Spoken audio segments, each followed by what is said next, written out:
Welcome back, Socially Connected 360. We're excited about this show. We have a wonderful guest, community leader, educational leader, and athletic leader, and we're happy to have him on the show. But first, I want to thank our previous sponsor, GKUnitedLLC.com, who sponsored our last couple shows. Thank you to them. It was an honor for you to sponsor some of our shows. Please come back, show us some love, sponsor some more shows. We have a new sponsor, Luna and Company Candles, right here, right now, is our new sponsor for the next couple shows. Let me tell you, this is made here in Allentown, locally made in Allentown, Pennsylvania, and smells delicious. Lasts long. If you want some candles, reach out to them, Luna and Company. They have an Instagram, they have a Facebook. We're going to plug it all in. Thank you to them. But now we're going to get our show ready, starting now.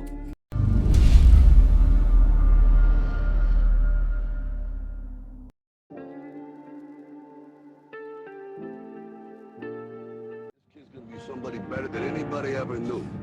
I'm gonna show you how great I am.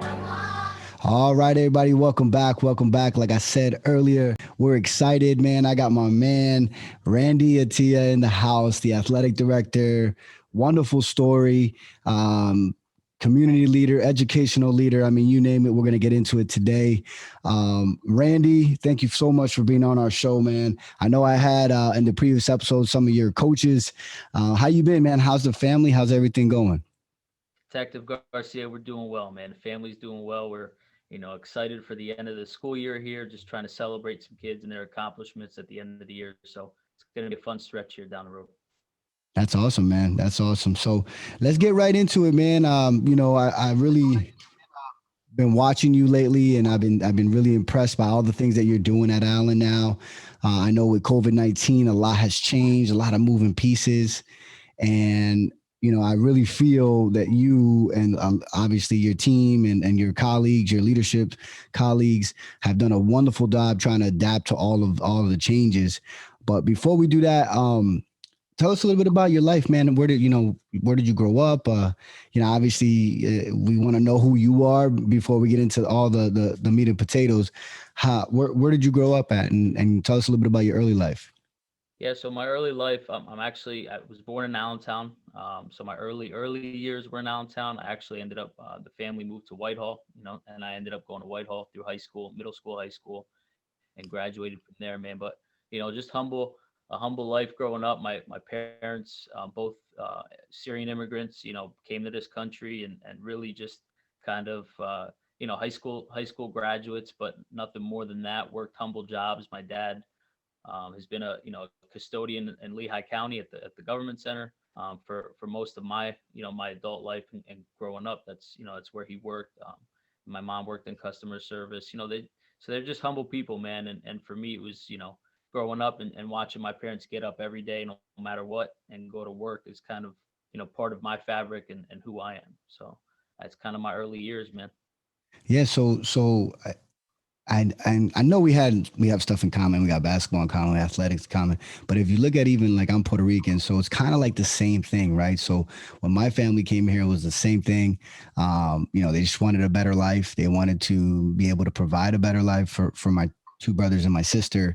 And same thing, just humble beginnings, trying to work hard, show what it is to work hard. And I really see the Syrian community like the Puerto Rican community, right? Or even the Dominican community, or any community that comes in and really just builds a community within the community. Yeah. Very similar.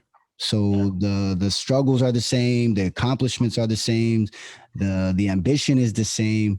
And so, yeah, man, I got a lot of respect for obviously our parents just taking care of business, man. We wouldn't be where we are today if it wasn't for them. So fast forward, you get into education, and then you have an immediate family.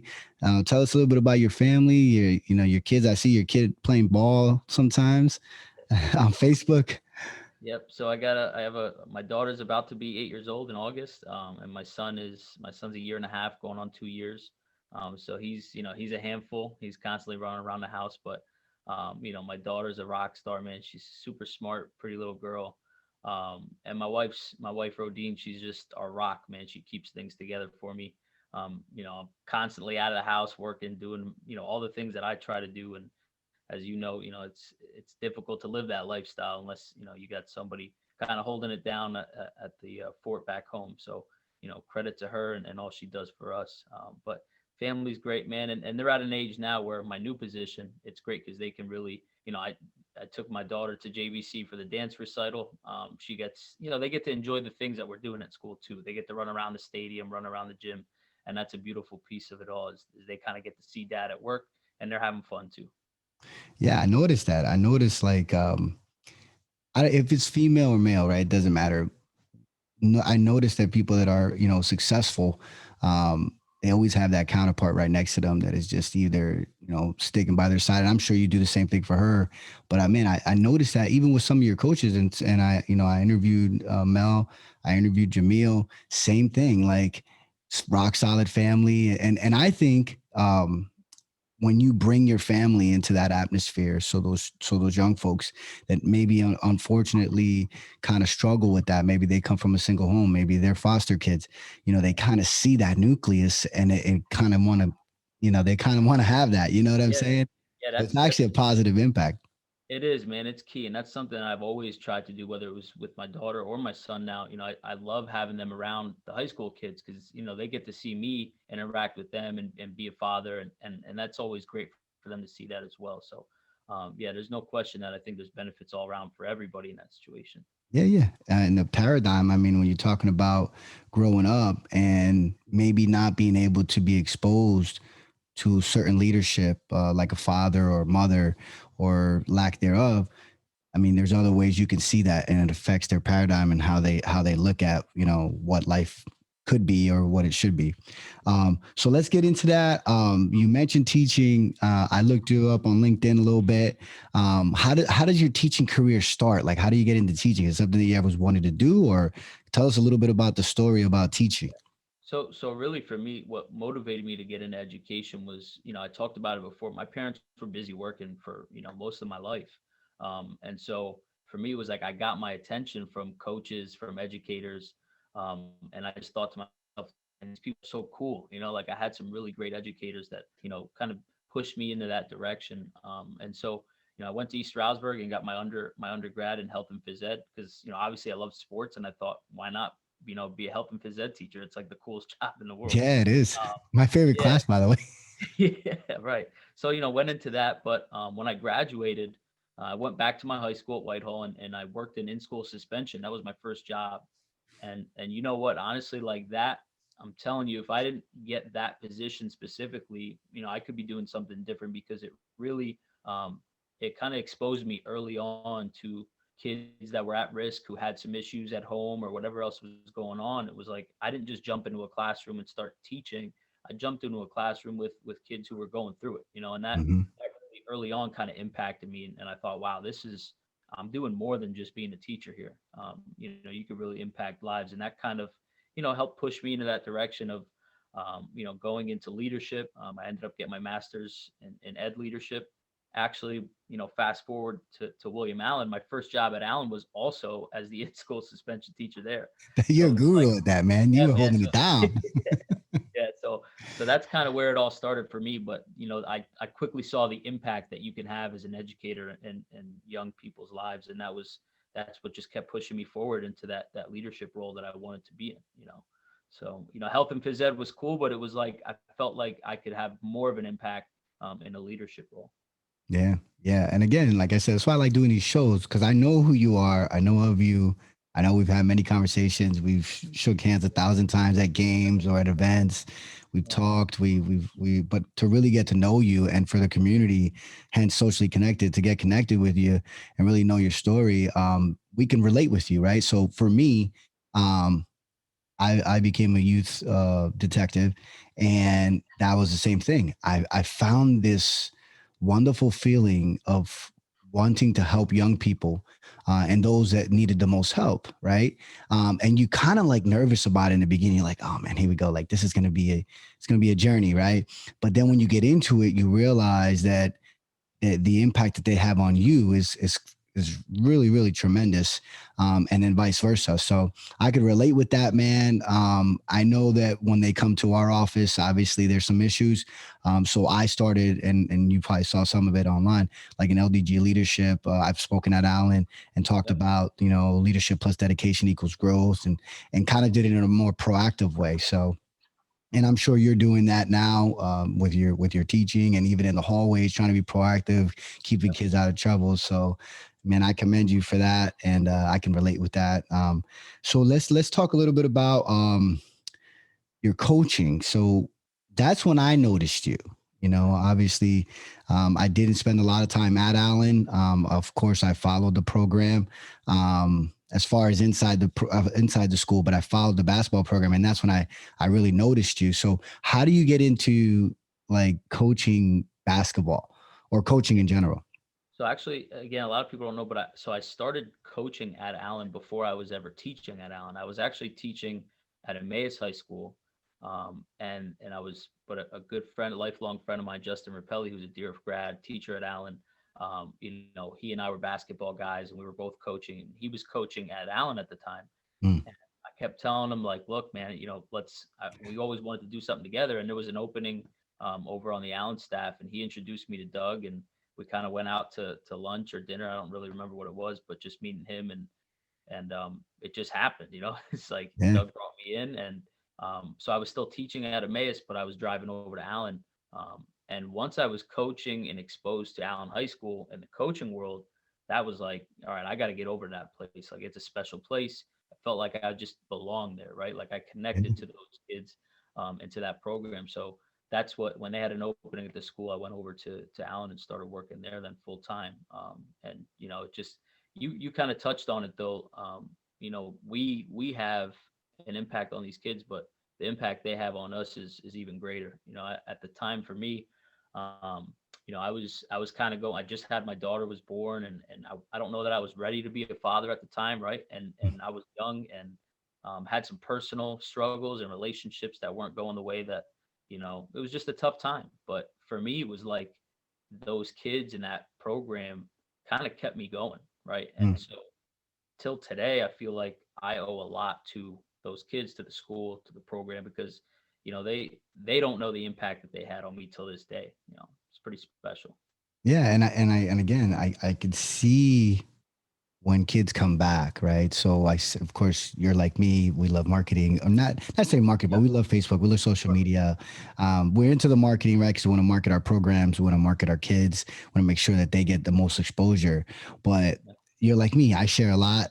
You share a lot, and I see these kids coming back to you, man. It's almost like it's just a great for me. It's my alma mater, so of course I love to see it in any school, but to see it in my school, to have someone like you, like Coach Snyder, like Mel, like Jamil, like Braswell, and the list goes on, Kaminsky, everybody, even the soccer coaches, everybody, to be able to have those kids come back and just continue those relationships as adults. I mean, you share a lot on that.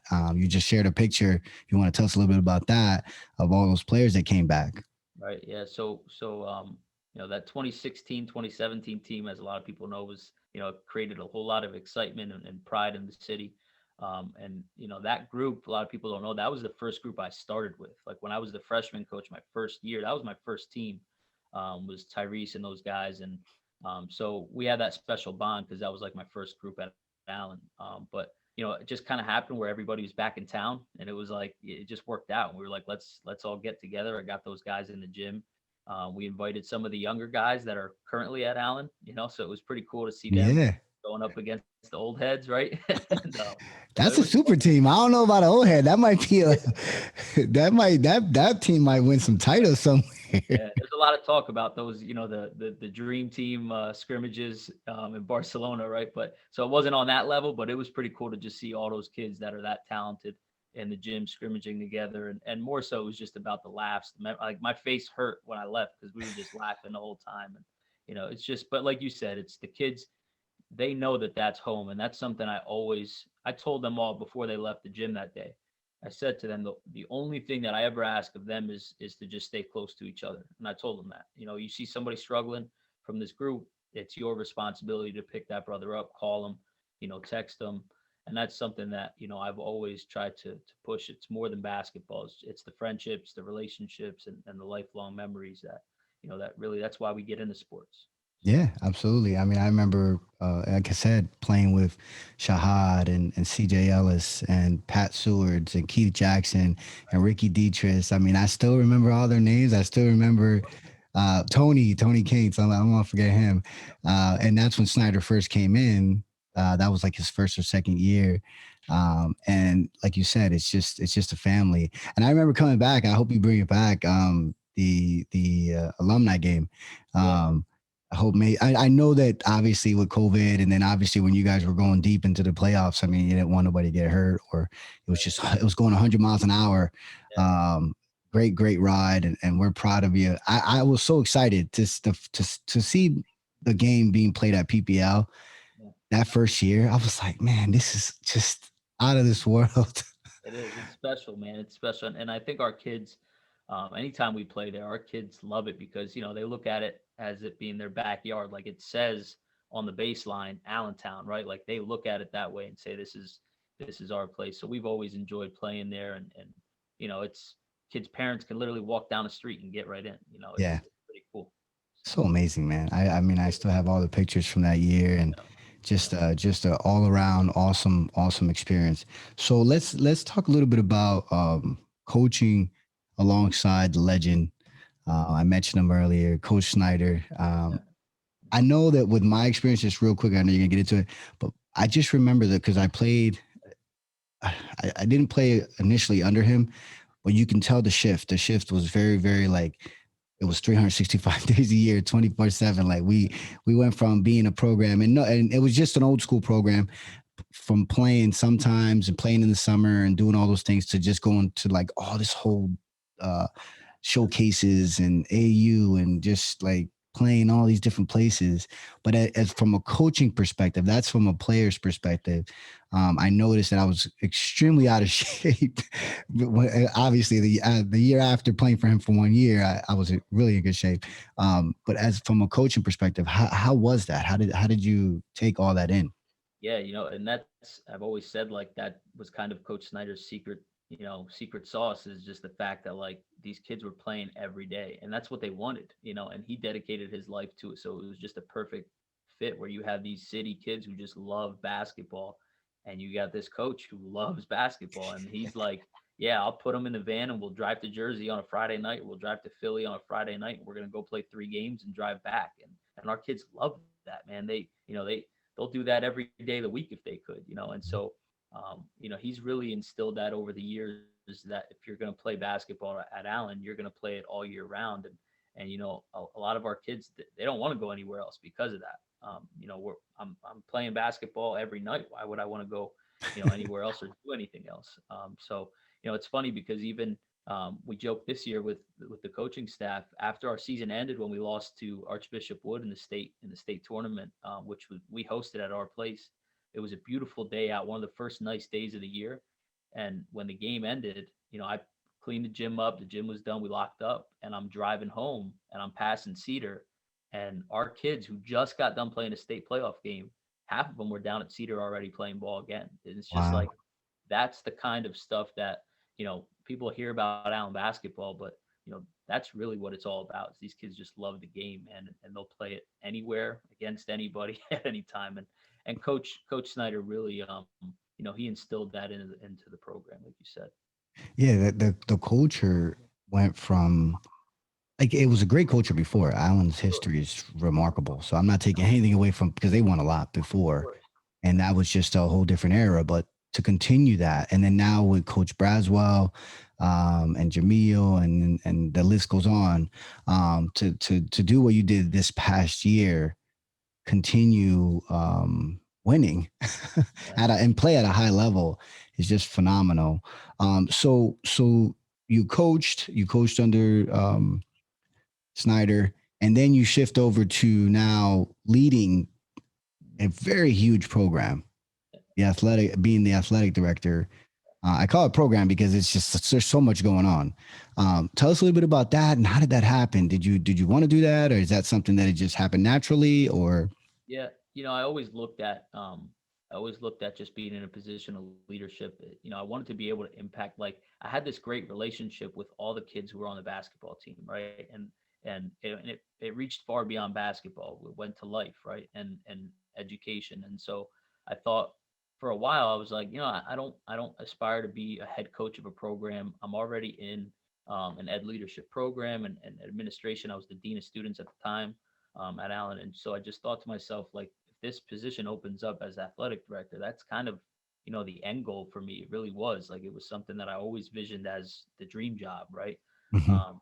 And so when it came about, I just thought, why not, why not give this thing a shot? And the pieces just, came together and it happened. So, but, doing it during COVID, obviously, it's like people ask me like, oh, you had to do this during COVID, but COVID made everybody's job difficult. It doesn't matter what field you're in, right? It was a tough year for the world. But it's, it's everything that I thought it would be and more, man. It's because now I get to have relationships with all these different coaches from different programs, different kids, and being involved in the female side of things and getting to talk to and interact with some of the girls at the school, and working with them. It's been awesome, man. It really has been pretty special. Yeah, and we're gonna have some more coaches here. This is the Allen series or the Canary series, since we had so many coaches already, and we're gonna get some other schools here. Don't Dareth, we're gonna show you some love. Obviously, you know me, I showed a lot of love to the Huskies No for doubt. like 6 7 years, man. We try to help them out with their basketball program and all that stuff. So we got love for the Huskies, but I think it's important. Um, I think what I'm seeing, this is what I'm just seeing. Again, the previous athletic director did a phenomenal job, held it down for decades. How Right. long was he there? I think Coop was the AD for 20 years, maybe a little less, maybe a little more, but he was there for a long time. Yeah. Yeah, and he, man, running stuff smoothly. I mean, of course, there were probably hiccups here and there, Sure. um, but I can tell the difference, and we talk about it, you and I offline, sometimes, that the marketing aspect of it and how Yeah. important that is. And it's almost like I'm seeing a little bit of Snyder of that 365 days, 24/7, Yeah. and that kind of like filters in what you're good at doing Right. in Right. that marketing aspect. Yeah, it's funny. I tell people all the time, like, if you get tired of me, posting stuff about Alan, just unfollow me. It's like because, but that's when I We interviewed don't for get the tired. job. We want to know. We want to know. Trust me. Yeah. But when I interviewed for the job, the most glaring thing that I saw that needed to be done was rebranding and marketing, right? Like letting people know all the positive things that are happening, right? Just putting the spotlight on our kids and all the great things that they do, because you know a lot of it just gets lost. It gets lost in the mix. A lot of the news is always negative, and that's what gets portrayed sometimes. But our kids do some special things. Our coaches do, and it's just you got to be able to sell your programs to the kids, and for us to get more participation, to get more kids to want to play. Our kids are on Instagram, they're on Facebook. Oh Like yeah. you got to make it marketable to them so that they're like, yeah, I do want to play football. That video was dope. Like I want to get out there and do that too. Yeah. So I think that was all part of the game plan, was just being able to market and rebrand the program, because like you said, there's so much tradition there. The programs have been successful in the past, but I think it was time to kind of just magnify that a little bit more. Yeah. And again, it's adapting and progressing with what is happening even through COVID-19, right? So a lot of people, we all look at COVID-19 like, oh man, it's such a downer. We all had to adapt. We all had to, I mean, even with this, you know me, I was involved in a lot of things, and some of those Yeah. events are all coming back. There's some events in the next 2 or 3 months that we haven't had in over a year. So a multicultural festival, the Puerto Rican Cultural Press Festival, the DR Festival, like I loved all that stuff. Yeah. And so, in order for me now to connect and to share, we're doing this. So this is just another thing that we're going to do now. But again, you know, COVID-19 kind of taught us some things and made us be more, I guess, um, to think a little bit outside the box, right? And see what we have to do. So I commend you on that. I see it. You're doing it on a high level. I love it. I love everything you're doing. Even like I say this all the time. I share videos a lot. I share a lot of stuff on every platform. And sometimes I'm like, man, that was good. I shared what I wanted to share and my message is there. I feel good about it. And hardly anybody even watches it. But it's not about that, because if you just share and it's one person or 10 people and they actually get to see when the games are, or how volleyball's doing, or how soccer doing, or how's basketball doing, or even just, that it still exists, right? Yeah. That's what matters, Yeah, you yeah. know? A lot of Yeah. it's just informational, right? You're just trying to get the word out. You're not necessarily looking for responses all the time, but just getting the word out. And like you said, COVID has created, a situation where communication and messaging is just so big because we're not in big groups, right? So we have to find other ways to get those messages out and to let people know what's going on and keep them informed. So yeah, you got to look at the positives, right? Like there's definitely some things that came out of COVID that I think we've become better at now because of it. It's forced us to find other ways, and I think that we got to look at it that way and find the positives. Absolutely. So I saw a picture that was really intriguing, and we're going to share it here. Um, there was a picture of a female in a slinglet, right? Mhm. Tell us a little bit about that. What was that about? Yeah, so Shelly Montez, one of our wrestlers, she actually she's been wrestling now with us in our program for 2 years. She's only a sophomore, and Shelly's been in some really high level competitions in the last year or so. And female wrestling has really, the sport itself is really starting to blow up. It's picking up some steam, especially here in the area, and in Pennsylvania as a whole. A lot of people think like basketball gets this big hype Oh, and wrestling's huge.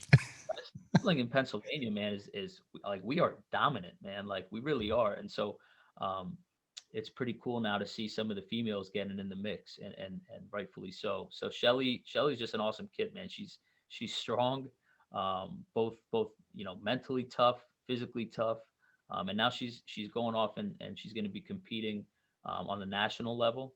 She's been invited to compete there at the high school level, but nationally. And so there's a big tournament coming up, and she's we're looking to support her and because there are some costs with travel and things like that. But what's amazing is the Allen alumni, and I know you've seen that Facebook page. Oh Like man, when we phenomenal. need when we need something, man. Like I don't try to do it often, but when we do need something, and I put something out there to that Facebook group, it's phenomenal. It's the support that you get, the backing that we get.